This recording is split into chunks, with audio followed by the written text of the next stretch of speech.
That was from the first video I ever made for this channel. It was about the hidden details in the Jurassic Park game for Super Nintendo. It was absolute dog shit. And while I really want to revisit the concept again in future, that particular video will never see the light of day. It was fitting that my first video on this channel was for that game though, because that game was my first ever video game. I've been thinking about it a lot lately, and the impact it's had on the trajectory of my life.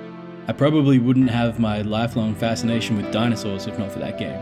My taste in music wouldn't be what it is. I mean, half the videos on my channel were written to this game's soundtrack, and I wouldn't have that same fucking Robocop song at the end of half the videos if not for me looking up the composer Jonathan Dunn's other work. I definitely wouldn't have this channel. Much of what I love is a direct result of things beyond my control. Would Donkey Kong Country 2 be my favorite game if I didn't discover it until my 20s or 30s? How much of what I think is my own unique personality and opinions are really my own, now that I'm an adult with freedom and some capacity for critical thinking? Would I love Wild Guns if I didn't beat the game with one of my best friends, drunk off our asses at 3 AM? The short answer is no, but the long answer is I don't think these are yes or no questions. It's a combination of things. I think personal experience, the memories, emotions, and people you associate with a particular game play a massive part in whether or not we like the games we like. Resident Evil 5 is a total shit show, but one of my absolute favorite gaming memories is beating it with one of my oldest friends over 3 very spread apart days. We were in our mid to late 20s. I don't remember how old exactly, and despite being thick as thieves, we had sort of just drifted apart. Life made it hard to hang out with any sort of regularity, but beating this game gave us a chance to hang out again, just like we did as teenagers. Another part of it is programming. Barrett once said something like, "There ain't no stopping this train we're on," and I think about that quote all the time. I hate it. I hate how relatable it is, and how final it sounds. As I get older, the trauma and insecurities from my childhood get less and less malleable, less fixable. Flaws in my personality, problems I never quite got over, whatever, slowly go from obstacles on the road to part of the road. More and more, I feel like I'm stuck with all that fucking darkness. Things I could have done become things I didn't do, and what I did instead, or didn't do for that matter, are set in stone behind me. I'm not unique here. What I described is universal. I can't speak for everyone, but that just seems like human nature, right? We forget that we're animals. We're sentient, but 90% of the time we're running on autopilot.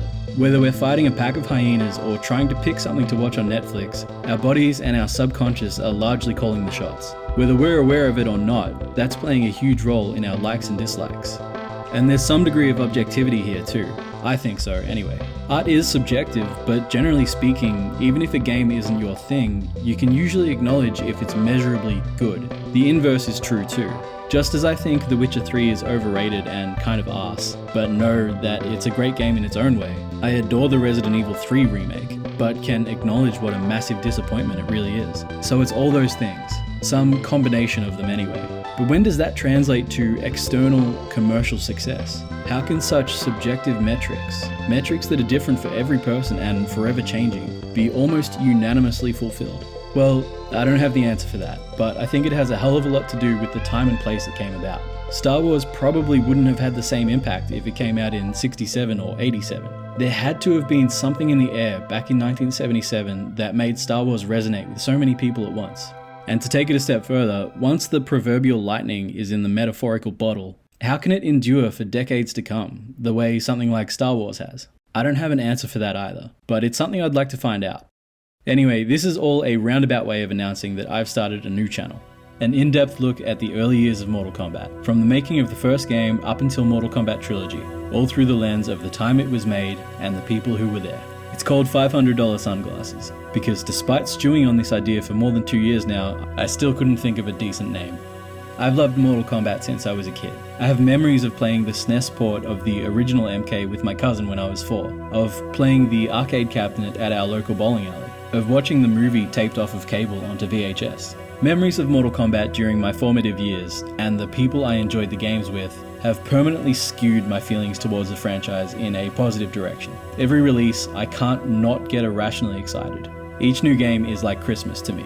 And I'm a sick puppy, so I'm sure my programming or whatever the fuck has something to do with it too. And yes, the games are objectively well made. You might not like the new ones or be into fighting games or gore, but the money's on the screen and the mechanics are tight and balanced and all that good stuff. So yeah, I can more or less pinpoint why I love the games, and we can more or less agree that they're just plain high quality. But why has the franchise lasted 30 years? It's had some wild missteps and low points, but it's arguably never been in a better place. Not to detract from their quality, but I think it was a case of right place, right time for Mortal Kombat. There are heaps of videos on YouTube going over the making of that first game, and plenty of videos on the history of the series. But one thing I think is overlooked by all of them is not their impact on popular culture per se, but how they fit into the big picture. What was going on around it, before it, the world in which it was born, how that influenced its creation, and how it, in turn, influenced it right back. In just over a month, the 12th Mortal Kombat game, titled Mortal Kombat 1 because fuck it, why not, will be released. It's one of the most recognizable gaming franchises of all time. But what most people don't know is it all started with 4 dudes from Chicago filming their D&D buddies with a borrowed camcorder. They had fuck all experience making video games, but made one of the single greatest video game franchises in history, all while having the time of their lives. That story isn't just fascinating to me, it's inspirational. And the story of Mortal Kombat's creation, the lives of those who helped create it, and the time in which it was created, it's something worth preserving. Originally, I was going to do 100 episodes a year for 5 years, but I don't think I can keep that up. The quality would be dog shit, my health would be dog shit, and no one would be happy with the outcome. So I'm going to pump the episodes out as fast as I can, but not at the expense of their quality or my health. On top of that, when the series is done, the channel is done. This is a project with a clear ending. I won't be talking about Mortal Kombat 4, or Annihilation, or Special Forces, or anything beyond 1996. If this is something you'd like to see, then please subscribe to the new channel. Link is below. First episode comes out September 13th, the 30th anniversary of Mortal Monday. Thank you all in advance for coming with me on this ridiculous journey. And for anyone that thinks this will interfere with my main channel, yeah, it definitely will. But rest assured, I'm still going to be releasing as much stuff on here as I can stomach. The next episodes in both the Overthinking Donkey Kong Country and Overthinking Resident Evil series are recorded and in their final stages. On top of that, 8 of the remaining 10 DKC episodes are completely written and ready to go. Episodes 5, 6, and 7 of Overthinking Resident Evil are all well on their way, and that'll be it for the series this year. I'm calling those first 7 episodes Season 1 of Overthinking Resident Evil. And once they're done, I'm going to take a couple months off to work on Season 2, because there's something different I want to do for the next batch of episodes. Episode 7 wraps up a section of the game pretty neatly, so I think it's a good place to break up the series. I also have one massive project underway for this channel that's coming in December, but I think the less I say on that, the better. I know after 2 full months of nothing, this isn't what anyone was really expecting. But if you're still watching, thank you so much. I know I say this shit all the time, but it truly does mean the world to me that anyone watches my stuff. Thanks again, and see you in the next one.